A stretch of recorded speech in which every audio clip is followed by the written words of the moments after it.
for coming and joining here for World Occupational Therapy Day 2025 जो हम लोग आज सेलिब्रेट करने वाले हैं. But before we start presentation, a question है, single question.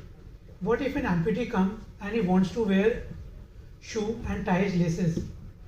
किसके पास भेजेंगे? अब कौन सी मेडिकल फैसिलिटी रहेगी, फैकल्टी रहेगी जिस पर भेजेंगे to learn the skills? Very good.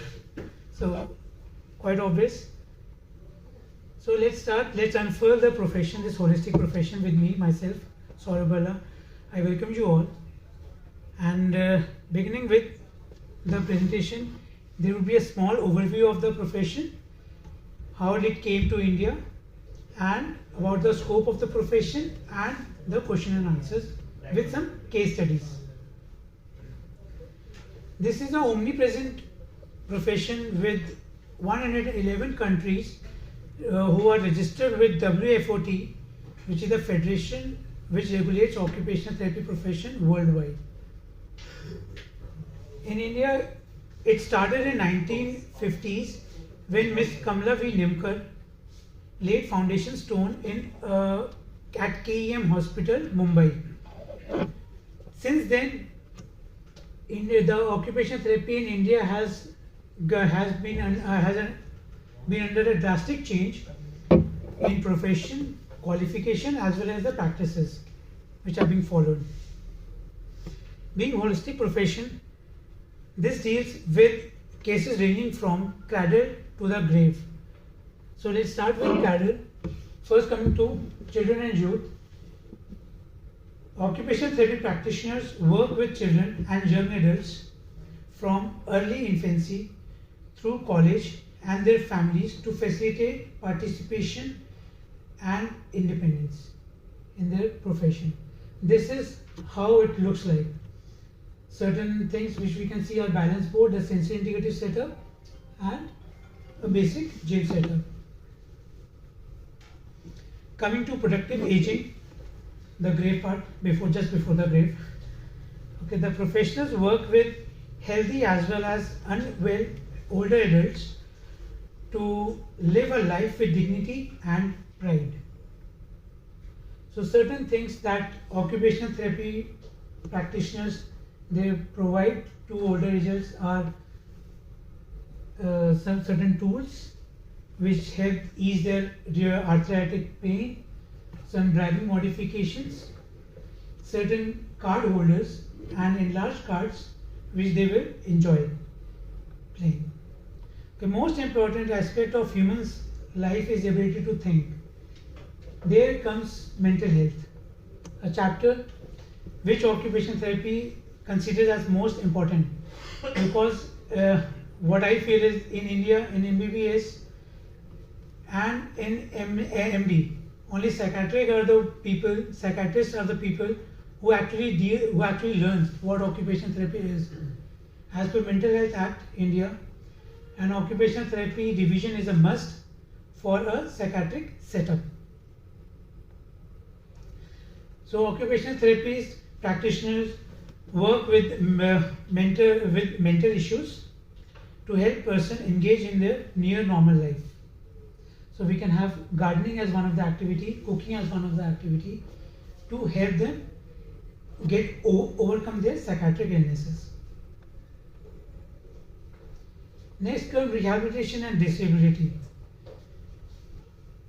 See, in rehabilitation and disability, this area of occupational therapy is most versatile and has a bespoke approach, like customized approach. We here prescribe assistive adaptive devices and aids, making customized planes, playing video games, ergonomic advices, and whatever you can think of, including personal intimacy. The vast area of health and wellness, which has 145 crore or we can say 1.45 billion specialists in India for health and wellness, right? Everyone has their own opinion for health and wellness. But occupational therapists play a pivotal role in this health and wellness field, as in to educate, guide, and counsel the person and the caregiver, to prevent and to expedite the recovery process. Coming on to work and industry, which is most a daily process at ESIC. In German, we are called as ergotherapist, which literally translates to work therapist. So key areas include work management, worker well-being, and productivity. Certain examples are personal protective equipments, proper techniques, postures, back to work rehabilitation or back to work programs that we provide to the patients. At heart of occupational therapy is the belief that the ability to participate in meaningful occupation is a fundamental to health and well-being, and the occupation has therapeutic value. And for that we have a standard protocol as in every other occupation, which is known as OT process. It is simple that as per ICD or DSM criteria, medical practitioners refer a patient for occupational therapy, where an occupational therapy professional does an occupational therapy assessment, which includes activities of daily living assessment, instrumental activities of daily living assessment, work assessment, and social assessment. Plus certain things are conditional based. Then we form a OT diagnosis. After that, goals are prioritized in accordance with the team. Team members include the patient and the family, that is the core member, plus others. Okay, and after that we prescribe our management or treatment, which can include ergonomic devices, assistive devices, adaptive aids, and targeted activities to enhance functional status and activity participation. In simplest way, we are making person independent pertaining to one of the model which we have here, which we deal with the context in which the person is practicing, performance patterns, his skills, client factors, and the occupations, the most important. In simplistic manner, it is let's work together to address what's important to the patient, through our client. 4 areas where we look at are ADL, work, play, and social participation. Now, how does an illness impact a person? Anyone? Physical, mental. Yes, physical, mental, Economical, financial, social. Absolutely. So broadly speaking, we have activities of daily living. Like the first question I asked, if a person is amputated, how will he tie his laces? We have a transradial amputation person. How will he tie his laces? Because laces, tying shoelaces is one activity which requires usually both the hands. But if it's gone, the other part, which is relationship. So in my journey so far, in the professional journey, I have seen a couple who recently got married, went for a honeymoon, and while they were coming back, the person had an accident and he was quadriplegic, means anything from neck down was not working at all. No sensation, nothing, no control over his genitals or sexual organs. Okay, so relationships is one of the factors which affects the illness. Work, indirectly financially affectation, and quality of life, and the family relations. So these are the areas where occupational therapy practice is actually practices. So when to refer an OT? As per NHS guidelines, which is UK. So whenever a person complains of any functional disability in ADLs, IADLs, that is activity of daily living, instrumental activity of daily living, his work or his leisure activity, then you refer the person for occupational therapy management. So the person can say that I have difficulty in writing. The person can say I cannot use my currency notes, or I cannot shop. Okay, I have difficulty carrying shopping bags. I am unable to care for my pet. So that is the area when you refer a person for occupational therapy. A person may not be able to perform his usual work duties.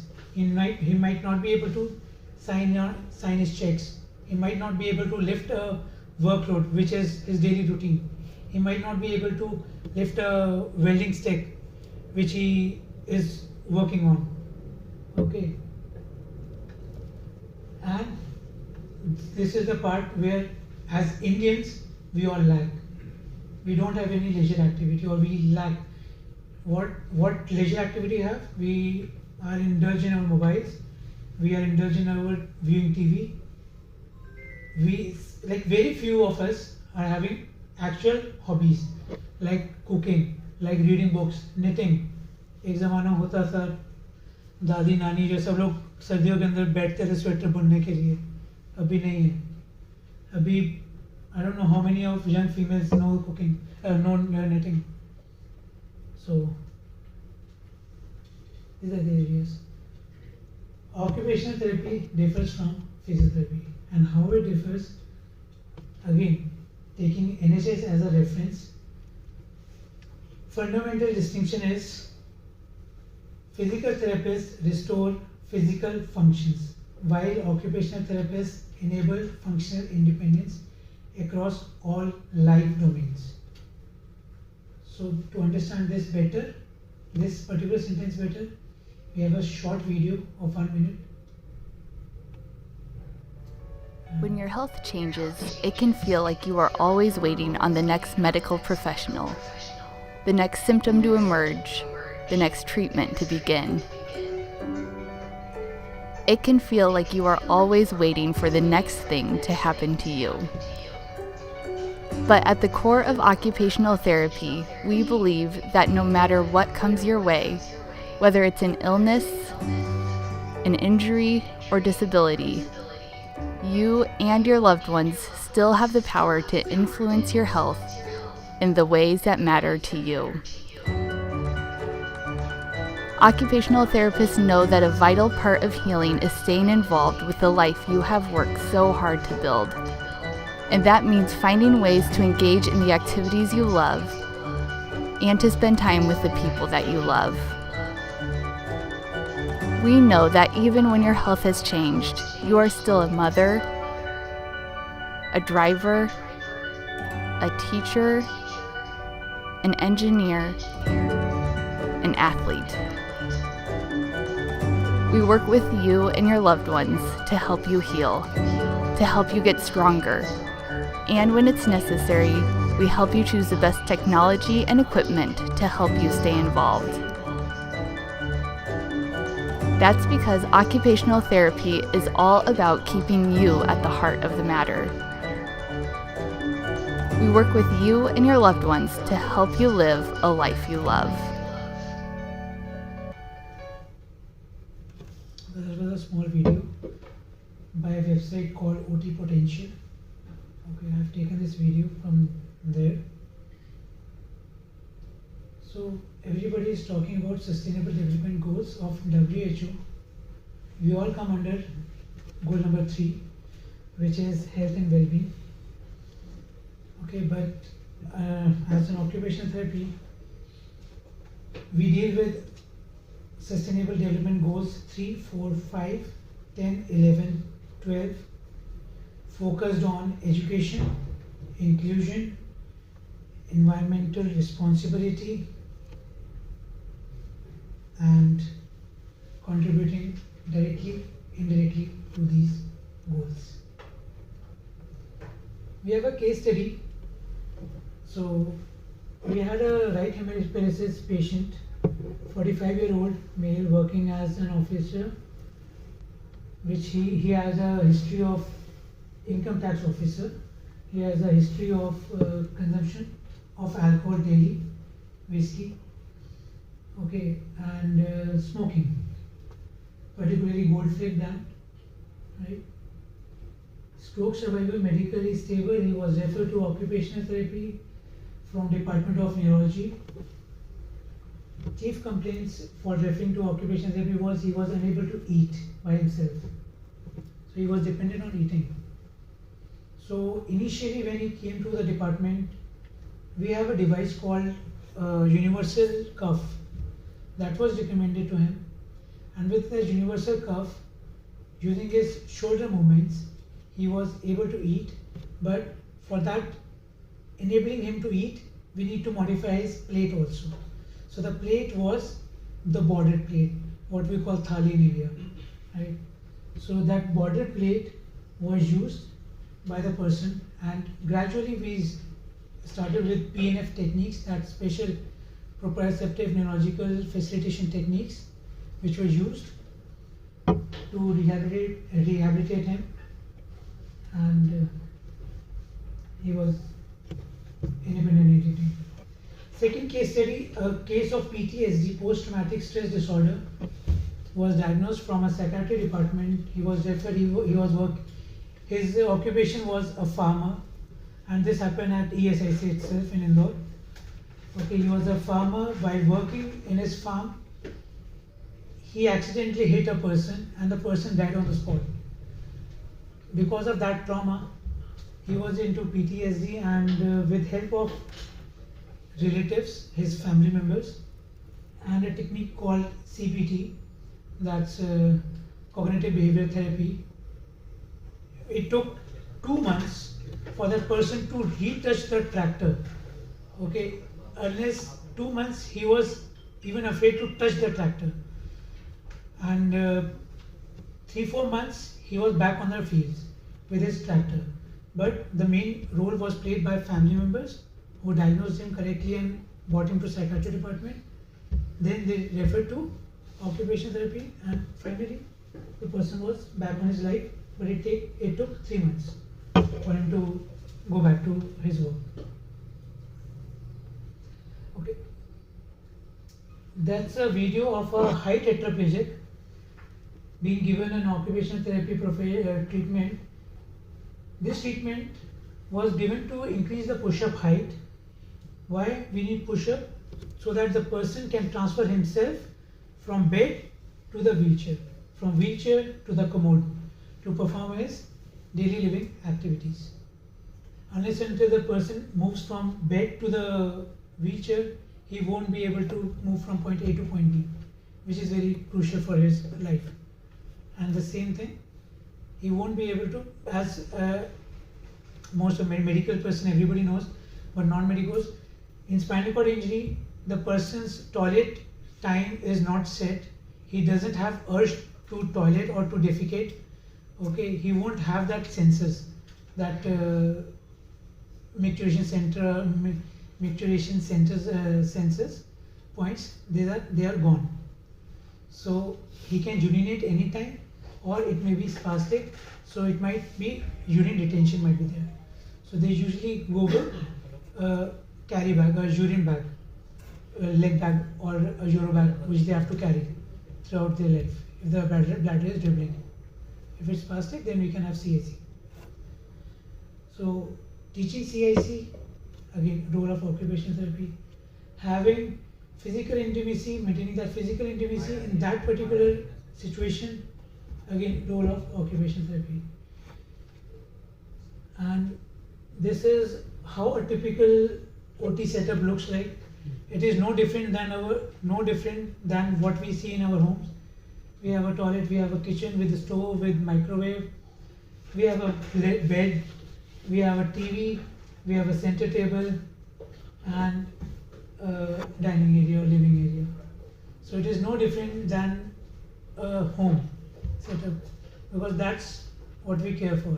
And occupational therapy basically wants a person to perform his work as he was performing with any type of injury, disability, or handicap. So that is it. That was a small presentation, and this is the room dedicated to physiotherapy and occupational therapy as of now, 108D. So if any referral to be made, please refer over here. That's it. Any questions?